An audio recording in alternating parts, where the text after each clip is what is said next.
Séptima parte. La cadena alimenticia.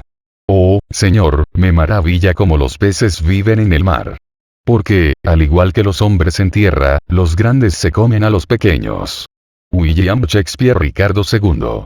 73. Aquí. Fue un grito que lo heló hasta la médula. Solo un monstruo podía producir un sonido como aquel. Huyó de él casi con tanta desesperación como de la criatura de quien procedía. Cuando el día estaba casi mediado, Aki se dio cuenta de que se acercaba su fin. Su agotamiento se manifestaba en palpitaciones cardíacas y dificultades respiratorias, pero también en una dolorosa desescamación de las capas externas de su epidermis. La reacción alérgica que le causaban las aguas de Kitrup parecía agravarse a causa de la fatiga. Notó cómo aumentaba mientras zigzagueaba frenéticamente entre los pequeños islotes. Su piel, antes tan suave y flexible, ahora no era más que una áspera masa de llagas. Su mente se encontraba casi en el mismo estado que su cuerpo. Varias veces escapó de trampas que le habrían convertido en un cadáver. En una ocasión, huyendo de un reflejo sonar, casi se metió entre las mandíbulas de Ta-Hon. El gigante hizo una mueca, blandiendo el rifle láser, mientras Aki lograba escapar girando a la desesperada. Se dio cuenta de que su enemigo estaba jugando con él. Había confiado en huir dirigiéndose hacia el norte, hacia la isla de Toshio, pero ahora, después de tantas vueltas, había perdido el sentido de orientación. Quizás si conseguía aguantar hasta el anochecer, no. No puedo ganar tanto tiempo. Es el momento de acabar con esto. El horrible grito de caza retumbó de nuevo. La ululación pareció coagular el agua a su alrededor. Una buena parte de la fatiga de Aki estaba provocada por el involuntario terror que le hacía sentir aquel grito. ¿Qué demonio era aquello que trataba de cazarlo? Poco tiempo antes había creído oír otro grito en la lejanía. Sonó como la llamada de búsqueda de los Tursiops. Pero, probablemente, era cosa de su imaginación.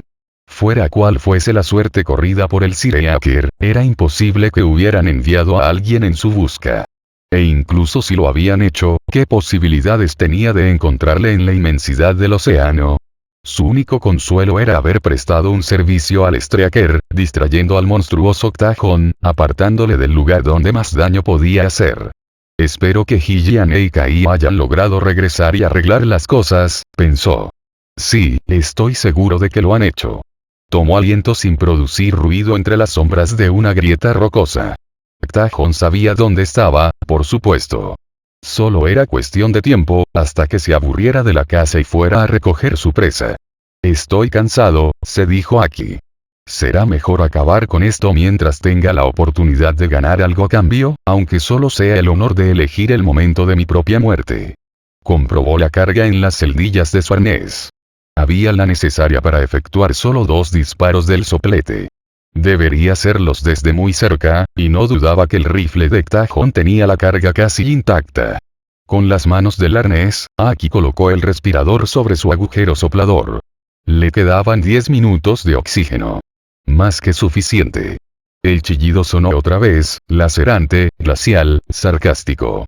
De acuerdo, monstruo. Apretó las mandíbulas para no temblar. Detén tus caballos. Ya voy 74. Kepiru. Kepiru se dirigía hacia el nordeste, hacia la procedencia de los ruidos de combate que oyó durante la noche. Nadaba con rapidez por la superficie, curvando y extendiendo el cuerpo en el agua. Avanzaba arrastrando su arnés, pero la idea de abandonarlo era inconcebible para él. Maldijo su mala suerte de nuevo. Tanto su trineo como el de Moki estaban agotados, y tuvo que dejarlos atrás. Mientras entraba en el laberinto de pequeñas islas, oyó por primera vez el grito de caza con toda claridad. Hasta entonces, se había dicho a sí mismo que estaba imaginando cosas, que la distancia o alguna extraña reflexión en el agua lo engañaba haciendo que oyera lo que no podía oír. El agudo grito resonó como un eco entre las colinas metálicas. Kepiru giró sobre sí mismo y, por un instante, le pareció que había una manada de cazadores a su alrededor. Luego le llegó otro sonido, un distante himno heroico en ternario casi imperceptible, Kepiru hizo oscilar su mandíbula, eligió una dirección, y nadó con todas sus fuerzas. Sus músculos se flexionaron intensamente cuando se lanzó a través del laberinto. Entonces, un chirriante sonido le advirtió que su respirador estaba vacío. Se desprendió de él con un juramento y siguió saltando sobre la superficie, resoplando y jadeando en cada arqueo de impulsión. Llegó a una confluencia de estrechos canales y se balanceó confuso. ¿Cuál era el camino? Estuvo girando hasta que el grito de caza volvió a resonar. Luego le llegó el sonido de un terrible estrépito. Oyó un aullido de violencia y dolor, y el apagado sonido de un arnés en funcionamiento. Otro himno de desafío en ternario fue respondido por un estremecedor grito y un nuevo estrépito. Kepiru aceleró la marcha. No podía estar muy lejos. En aquel instante, le llegaron las últimas palabras de un desafío total. Por el honor de Calafia, la voz desapareció ahogada por un salvaje grito de triunfo. Después solo hubo silencio. Pasó otros 5 minutos recorriendo frenéticamente los estrechos pasajes, hasta que descubrió el lugar de la batalla. El sabor del agua, cuando Kepiru entró en el silencioso estrecho, le dijo que era demasiado tarde. Se detuvo en seco a la entrada de un pequeño valle formado por 3 colinas metálicas. Por encima de él, flotaban brisnas de hierba cobriza. Una espuma rosada se expandía desde el centro de la estrecha garganta, atravesada por arroyuelos rojos que seguían la dirección de las corrientes principales. En medio, atrapado en una maraña de fragmentos desgarrados de un arnés, el cuerpo de un joven Neofin Amicus parcialmente desmembrado derivaba panza arriba, sacudido y atormentado por las sanguinolentas mandíbulas de un delfín gigante. Un delfín gigante. ¿Cómo no se había dado cuenta en todo el tiempo transcurrido desde que abandonaron la Tierra? Sacó un respirador nuevo del arnés, y tomó aire con entrecortados jadeos mientras observaba y escuchaba al asesino. Mira esa piel tan contrastada, se dijo. Mira esa gran mandíbula, los enormes dientes, la afilada aleta dorsal. Y sobre todo, escúchalo. Ctajón gruñía de satisfacción mientras arrancaba un pedazo del costado de Aki. El gigante ni siquiera parecía sentir la quemadura de su flanco izquierdo, o el cardenal que poco a poco se ensanchaba en el punto donde Aki, en un último asalto desesperado, le había alcanzado. Kepiru sabía que el monstruo era consciente de su presencia. Ctajón deglutió con indolencia, y luego subió a la superficie en busca de aire. Cuando descendió, sus ojos se clavaron en Kepiru. ¿Y qué, piloto? Murmuró con tono satisfecho. Kepiru le contestó en anglico, aunque el respirador atenuaba sus palabras. Acabo de vérmelas con un monstruo, Ctajón, pero vuestra degeneración ensucia a toda nuestra raza. El desprecio de Ctajón se manifestó en una serie de bufidos agudos. ¿Piensas que yo me he degradado como Moki, ese patético Stenos? No es eso, piloto. Kepiru solo pudo sacudir la cabeza, incapaz de obligarse a decir lo que pensaba de la transformación del gigante. ¿Podría un delfín degenerado hablar el ánglico tan bien como yo? Se burló Ctajón, despreciativo. ¿O usar la lógica como yo estoy haciendo? ¿Podría un Tursiops degenerado, o incluso un Stenos puro, dar caza a una presa de respiración aérea con tanta determinación y satisfacción? Es cierto que las crisis de las últimas semanas liberó algo de mi naturaleza más oculta. Pero, ¿puedes oírme hablar y después llamarme delfín degenerado? Kepiru miró la espuma rosada alrededor de las poderosas y aceradas mandíbulas del gigante. El cadáver de Aki derivaba lentamente, arrastrado por la marea. Sé lo que eres, Ctajón. Kepiru cambió al ternario. Hierven las aguas frías cuando gritas.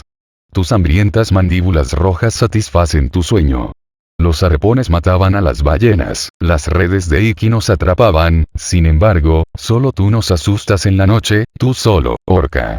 Las mandíbulas de Ctajón se abrieron de satisfacción, como si acabaran de hacerle un cumplido. Subió a tomar aire y retornó situándose a pocos metros de Kepiru, sonriendo. Hace tiempo que sabía la verdad. Soy uno de los experimentos clave de nuestro querido tutor humano Ignacio Metz. Ese necio ha hecho una gran cosa, a pesar de toda su estupidez. Algunos de los que consiguió introducir en el Streaker han sufrido una regresión o se han vuelto locos, en efecto. Pero yo soy un éxito, tú eres una calamidad. Farfulló Kepiru, cuyo respirador le impedía utilizar otras palabras más adecuadas. Ctajón se dejó llevar por la corriente un poco más cerca de Kepiru, quien retrocedió involuntariamente, alejándose. El gigante se detuvo de nuevo. Un chasquido de satisfacción emanaba desde su frente. ¿Eso crees, piloto? ¿Piensas que tú, un simple devorador de peces, puedes comprender a los que son superiores a ti? ¿Estás capacitado para juzgar a uno cuyos ancestros estaban en la cima de la cadena alimenticia oceánica? ¿Y juzgar también a todos los de tu especie? Kepiru apenas le escuchaba, incómodo por la menguante distancia que había entre él y el monstruo. Presumes demasiado. Solo tienes algunos genes injertados de, soy una orca. Aulló Octajón. El grito resonó como un agudo toque de cornetas. La apariencia física no significa nada, lo importante es el cerebro y la sangre. Escúchame, y atrévete a negar lo que soy. El chasquido de las mandíbulas de Octajón fue como un pistoletazo. A continuación, aulló de nuevo el grito de caza y Kepiru, bajo su foco directo, sintió aflorar un instinto profundo, un deseo de cobijarse a sí mismo, de ocultarse o morir. Kepiru lo resistió. Se obligó a adoptar una postura corporal dominante y escupió palabras de desafío.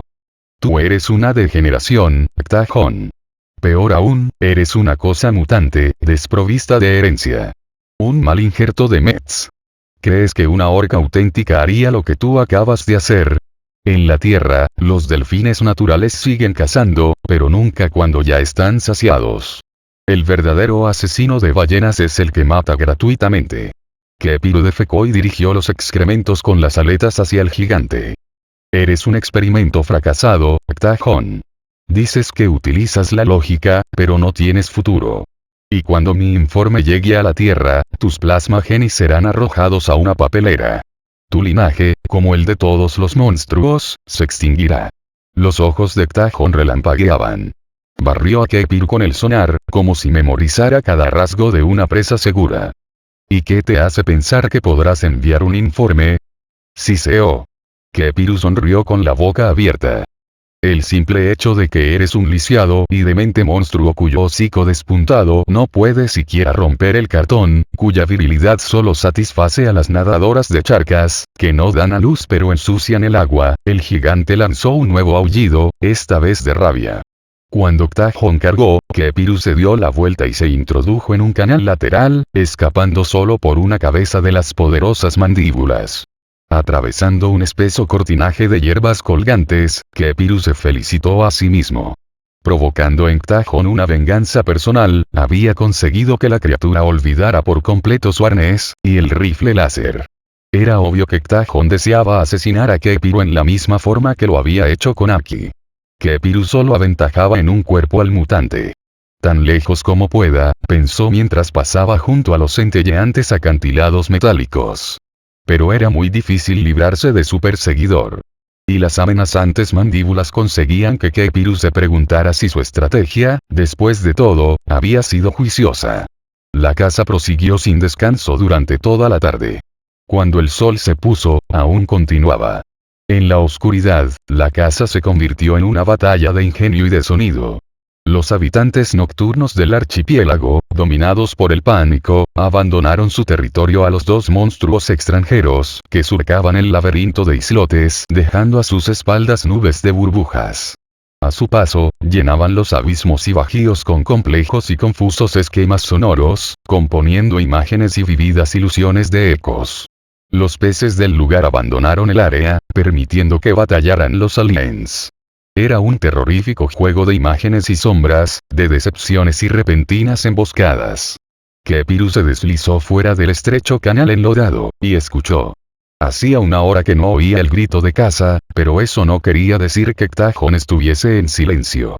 Kepiru elaboró un mapa mental del área circundante a partir de las reflexiones que recibía, y supo que algunas de las imágenes solo eran sutiles artificios construidos.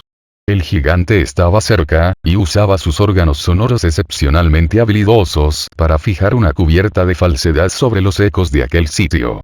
Kepiru deseaba poder utilizar la vista. Pero las nubes de medianoche lo sumían todo en las tinieblas. Solo la débil fosforescencia de las plantas iluminaba el paisaje marino. Subió a la superficie para respirar, y contempló el oscuro paisaje exterior. Bajo una sombría y lóbrega llovizna, la vegetación de las grandes colinas metálicas se balanceaba y crujía. Kepiru tomó 7 bocanadas de aire y descendió de nuevo. Abajo sería donde se desarrollara la batalla. Sombras irreales nadaban a través de los abiertos canales. Un falso eco parecía presentar una salida directa hacia el norte, la dirección en que Kepiru intentara orientar la cacería, pero un cuidadoso examen le permitió deducir que se trataba de una ilusión. Un poco antes, otro falso pasaje similar le había confundido hasta que, en el último momento, pudo virar y alejarse, aunque demasiado tarde para evitar arañarse con las cepas que cubrían la ladera de una colina metálica a causa del impulso. Medio atontado, pudo liberarse de la maraña justo a tiempo para escapar del ataque. El hocico gigante de Ctajón falló por centímetros. Pero mientras se alejaba, Kepiru fue alcanzado por un ávido rayo del rifle láser. Había sentido un calor repentino y terrible en su flanco izquierdo. Era como estar en el infierno. Solo su mayor maniobrabilidad le permitió huir esta vez, y encontrar un refugio donde esperar que pasasen las oleadas de dolor. Con tiempo, era probable que pudiese eludir al pseudo-orca. Pero el tiempo no estaba de su parte. Ctajón se había concentrado en aquella caza ritual y no se preocupaba en pensar qué sucedería después. No tenía planeado regresar a la civilización. Todo lo que debía hacer era impedir que Kepiru informara, y confiar en que Ignacio Metz protegiera sus derechos de descendencia en la Tierra. Kepiru tenía responsabilidades. Y el Streaker no iba a esperarlo si se le presentaba la ocasión de escapar. Sin embargo, pensó, ¿estoy en realidad esforzándome todo lo posible para huir? Frunció el ceño y sacudió la cabeza. 2 horas antes, estaba casi seguro de haber perdido a Ctajón. Pero en lugar de aprovechar la oportunidad para alejarse, se puso a virar en redondo, llevado por un razonamiento que ahora ni podía recordar, hasta que captó de nuevo el rastro sonoro del gigante. Su enemigo, a la vez, también localizó a Kepiru. Instantes más tarde, el grito de caza resonó a su alrededor, y el mutante recomenzó la persecución. ¿Por qué hice aquello? Una idea pasó por su mente, la verdad, pero debió dejarla a un lado. Ctajón se aproximaba. Apenas notó la descarga de adrenalina sobreponiéndose al dolor de sus heridas y arañazos. Las ilusiones se desvanecieron como un banco de niebla, disolviéndose en la serie de chasquidos y susurros que las constituían. En un remolino provocado por sus poderosos aletazos, el gigante penetró en el canal que estaba debajo de Kepiru. Ctajón le mostró el blanco sombreado de su vientre, recortado contra las tinieblas, cuando subió en busca de aire. Luego pasó nadando ante la cavidad en la que se escondía Kepiru, proyectando frente a él las pulsaciones de un sonar de búsqueda. Kepiru esperó hasta que el monstruo hubo pasado, y luego ascendió a la superficie. Respiró 5 veces con suavidad, y se dejó caer sin un solo movimiento de aleta. El monstruo estaba 10 metros más adelante. Kepiru no hizo ningún ruido mientras el otro subía de nuevo para respirar. Pero cuando el Estenos descendía, emitió una cerrada ráfaga de chasquidos que rebotó en 2 colinas metálicas al otro lado del canal. El semiorca giró bruscamente y, pasando a la izquierda de Kepiru, se lanzó a la caza de una ilusión. Kepiru se dejó caer en picado, como un misil, de frente, sobre su enemigo. Los sentidos del cazador eran increíbles, pues, a pesar de que no había producido ruido alguno, oyó algo a sus espaldas y giró como una peonza hasta casi situarse de cara a Kepiru. En consecuencia, el ángulo ya no era el correcto para una carga frontal. El rifle láser se volvió hacia él, y las mandíbulas gigantes. Renunciar al ataque y huir era una clara invitación a que disparase. Kepiru tuvo un súbito destello de memoria. Recordó a su instructor táctico de la academia, leyendo acerca de las ventajas de la sorpresa. Es la única arma de nuestro arsenal exclusiva de terrestres sensitivos, que nadie ha podido reproducir. Kepiru aceleró, y se detuvo justo enfrente de Ctajón, pegando su vientre contra el vientre de la atónita criatura. Sonrió. ¿Quién puede rechazar a un atento pretendiente? Bailemos. El arnés de Kepiru gimió, y los 3 brazos manipuladores se desplegaron para agarrarlos de Ctajón y mantenerlos inmóviles. Aturdido, el gigante lanzó un grito de rabia y adelantó las mandíbulas hacia Kepiru, pero no pudo alcanzarlo. Intentó liberarse con golpes de sus sólidas aletas, pero Kepiru flexionó la cola adelante y atrás perfectamente sincronizada con la de su adversario. Kepiru sintió que empezaba a tener una erección, y aquello le envalentonó. En los juegos eróticos de adolescentes que los jóvenes delfines machos practicaban, era el dominante quien por norma general adoptaba el papel del macho. El gigante se retorció y sacudió. Saltó y rodó. Y después nadó rápidamente en una impensada dirección, llenando el agua con sus aullidos. Kepiru se aferró a él fuertemente, sabiendo cuál sería el próximo movimiento táctico de Ktajón. El semiorca se lanzó de costado hacia la abrupta ladera de una masa de metal. Kepiru siguió sujetándose hasta que Ktajón estuvo a punto de embestir contra el muro, con él en medio. De repente, se arqueó y desplazó su peso hacia un lado con una salvaje sacudida. Puede que sea un gigante, pero Ktajón no es una orca verdadera. El movimiento basculante de Kepiru bastó para desequilibrarlo justo antes de la colisión. Ktajón golpeó con el flanco contra la pared de coral metálico, y dejó en ella jirones de carne sanguinolenta. Ktajón se apartó, sacudió la cabeza aturdido, dejando tras él una nube de sangre. Por un instante, el monstruo pareció perder interés en todo lo que no fuera aire. Subió a la superficie y jadeó. Yo también necesitaré aire muy pronto, constató Kepiru. Pero ahora es el momento de golpear. Trató de retroceder para poner en funcionamiento el soplete de corto alcance. Estaba enganchado. Atrapado en el cierre del arnés de Ktajón. Kepiru tiraba de él pero no conseguía soltarlo. Ktajón no le quitaba el ojo de encima. Ahora es tu turno, desgraciado. Dijo con una carcajada. Me has hecho perder la paciencia. Todo lo que tengo que hacer es mantenerte bajo el agua. Será interesante ver cómo suplicas que te deje respirar. Kepiru quería soltar una maldición, pero tenía que ahorrar todas sus energías. Se esforzaba por tumbar a Ktajón sobre su espalda, para que le fuera posible alcanzar la superficie que se hallaba a 1 metro de distancia, pero el medio orca estaba preparado e impidió todos sus movimientos. Piensa, se dijo Kepiru. Tengo que pensar. Si supiera un poco más de Keneng. Si pudiera, le quemaban los pulmones. Casi dejó escapar un grito de desesperación en primal. Recordó la última vez que se sintió tentado por el rimal. Recordó la voz de Toshio que le reprendía, que le gritaba. Y recordó su promesa personal de morir ahogado antes que volver de nuevo al nivel animal. ¡Claro! Soy un idiota, un pez que tiene demasiado buen concepto de sí mismo. ¿Por qué no pienso? Primero mandó una orden neural que soltase el soplete, pero fue inútil. Luego puso en movimiento los brazos de su arnés. Aquellos que escogen modelos regresivos no necesitan el espacio ni las herramientas de los espacionautas. Con una garra se apoderó del enlace neural situado en uno de los laterales de la cabeza de Ktajón. Los ojos del monstruo se ensancharon, pero antes de que pudiese hacer nada, Kepiru dejó el enchufe suelto asegurándose de causar el mayor dolor y deterioro posible. Mientras su enemigo chillaba, acabó de arrancar el cable de su sitio, dejando el arnés inutilizado para siempre. Los brazos del arnés de Ktajón se quedaron inermes. El pequeño silbido del rifle láser se apagó. Ktajón aullaba y se debatía. Kepiru aprovechó para respirar cuando el imitante, cobrando ánimos, le agarró y saltaron juntos fuera del agua. Volvieron a estrellarse contra la superficie mientras Kepiru se hacía al arnés de Ktajón. Se sujetó a él con 2 de los brazos manipuladores.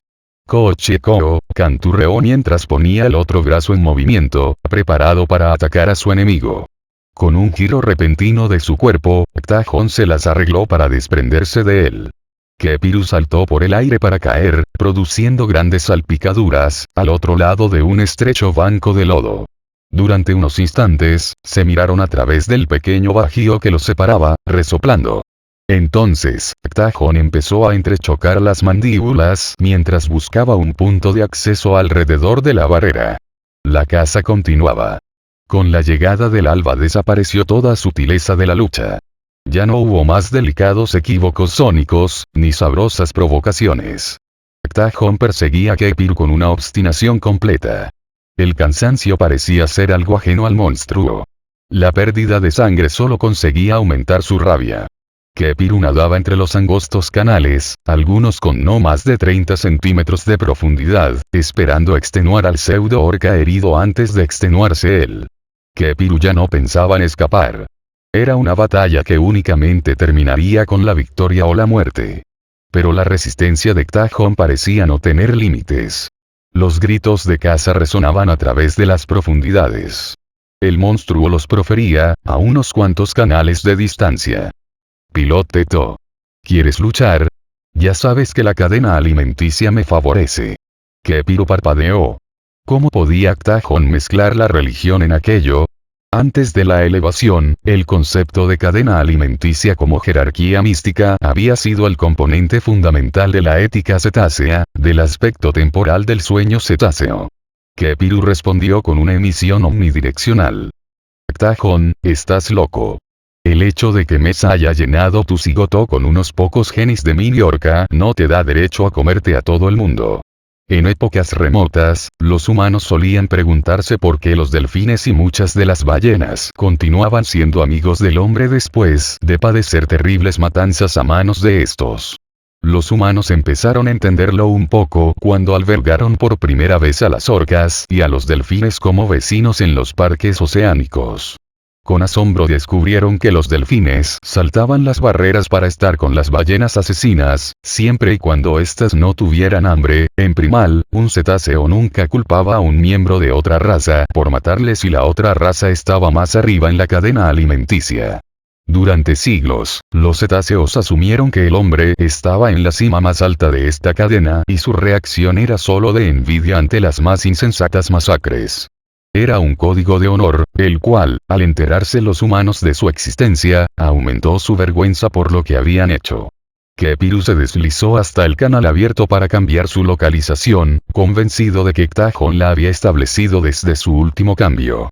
En aquella zona algo le resultaba familiar. Kepiru no podía precisarlo, pero había alguna cosa en el sabor del agua. Tenía el aroma de un delfín muerto hacía tiempo. Comer, ser comido. Morder, ser mordido. Paga tu deuda al mar, ven y aliméntame. Demasiado cerca. La voz de Ktajon estaba mucho más cerca, entonando blasfemias religiosas. Kepiru se dirigió hacia una grieta para ponerse a cubierto, y se detuvo de repente porque el sabor de muerte se hacía más penetrante. Olfateó despacio, y se quedó inmóvil al ver el esqueleto suspendido entre las plantas. Isti. Suspiró. El delfín astronauta fue dado como desaparecido desde el primer día, cuando el maremoto encalló a Ikai y él se comportara como un perfecto estúpido. Los carroñeros habían dejado el cuerpo limpio. La causa de la muerte no podía determinarse. Sé dónde estoy, pensó Kepiru. En ese momento el grito de caza retumbó de nuevo. Cerca. Muy cerca. Dio media vuelta y se adentró otra vez en el canal, vio un destello de movimiento y se sumergió aún más mientras el monstruo pasaba sobre él. Los aletazos de Ktajon le hicieron dar tumbos en el agua. Kepiru se arqueó y se alejó a toda prisa, aunque le dolía el costado como si tuviera una costilla rota. Gritó. Ven por mí, canalla degenerado. Sé que ha llegado la hora de darte de comer. Por toda respuesta, Ktajon rugió y cargó sobre él. Un cuerpo de ventaja, ahora dos, ahora medio, Kepiru sabía que solo le quedaban instantes. Las mandíbulas abiertas estaban justamente a su espalda. Está cerca, pensó. Tiene que estarlo. Entonces vio otra grieta y lo supo. Ktajon rugía al ver a Kepiru atrapado contra la isla. Despacio, despacio, deprisa, deprisa, es hora de que me des de comer, de comer. Te daré de comer, dijo Kepiru, con voz entrecortada, al tiempo que se adentraba en un cañón muy estrecho. Por todos lados se agitaban plantas colgantes, como movidas por la marea. Atrapado. Atrapado. Ya te tengo, Ktajon chilló a causa de la sorpresa. Kepiru salió disparado hacia la superficie sobre la grieta, esforzándose por alcanzarla antes de que las cepas se cerraran a su alrededor. Lo había conseguido. Al emerger sopló, inhalando pesadamente, y se mantuvo pegado a la pared. Cerca de él el agua se agitaba, llenándose de espuma. Kepiru miraba y escuchaba pasmado, mientras Ktajon se debatía solo, sin arnés ni cualquier otra ayuda, desgarrando con las mandíbulas las grandes lianas de la planta asesina, luchando mientras los filamentos caían, uno tras otro, sobre su enorme cuerpo. Kepiru estaba también muy ocupado. Se obligó a sí mismo a permanecer tranquilo y a usar su arnés. Las fuertes garras de sus brazos manipuladores cortaban los filamentos que le hacían Recitó las tablas de multiplicar a fin de mantenerse en estructuras de pensamiento ánglico, enfrentándose con las lianas de una en una. La lucha del medio orca lanzaba surtidores de agua y fragmentos de vegetación hacia el cielo. La superficie del agua se convirtió pronto en un agitado revoltijo verde y rosa. El grito de caza llenaba la caverna en desafío. Pero los minutos pasaron. Las lianas que intentaban inmovilizar a Kepiro eran cada vez más débiles. Por el contrario, seguían cayendo más y más sobre el gigante que aún se debatía. Volvió a oírse el grito de guerra, ahora más tenue, todavía desafiante, pero ya desesperado. Kepiro observaba y escuchaba cómo el combate empezaba a remitir. Se vio invadido por una extraña tristeza, como si casi lamentara aquel final. Te dije que te daría de comer, le cantaba con dulzura a la criatura que agonizaba a sus pies. Pero no dije a quién te daría. 75. Y caí. Desde el anochecer estuvo buscando a los refugiados, primero lenta y cautelosamente, luego con creciente desesperación. Llegó al punto de olvidar las precauciones al emitir las líneas sonar de localización. Nada. Había Finés cerca de allí, pero la ignoraban por completo. Solo entrando en el laberinto podría fijar el sonido con claridad. Entonces se dio cuenta de que uno de los Finés estaba completamente loco y que ambos se hallaban comprometidos en un combate ritual, ajenos al resto del universo hasta que concluyera la batalla. Aquello asombró a Ikai más que cualquiera otra de las cosas que cabía esperar. ¿Un combate ritual? Allí. ¿Qué relación guardaba eso con el silencio del Sireaker? Se sintió mal al darse cuenta de que ese combate ritual era a muerte. Puso el sonar en automático y dejó que el esquife se pilotase solo. Durmió, dejando que un hemisferio y luego el otro entraran en el estado alfa, mientras la pequeña nave se deslizaba por los estrechos canales, enfilando siempre hacia el nordeste. El sonido de un ruidoso zumbador la sacó de su letargo. El esquife se había detenido, y sus instrumentos mostraban signos de presencia cetácea detrás de un acantilado de rocas metálicas, alejándose lentamente hacia el oeste. Ikai activó los hidrófonos. Quien quiera que seas. La voz retumbó en el agua. Sal ahora mismo. Se produjo un débil sonido de duda, un silbido lánguido y confuso. Por este camino, idiota. Sigue mi voz. Algo se movió en un amplio estrecho entre dos islas. Encendió los faros del esquife. Bajo el resplandor, un delfín gris parpadeó. Kepiro. Boqueó y caí. El cuerpo del piloto era una masa de magulladuras, y en un costado llevaba una quemadura terrible, pero sonreía. Ah, las gentiles lluvias, querida dama, estáis aquí para rescatarme. La sonrisa desapareció como un fuego que se extingue y sus ojos giraron. Luego, por puro instinto, el cuerpo medio inconsciente subió a la superficie y derivó hasta que Ikai fue a buscarlo.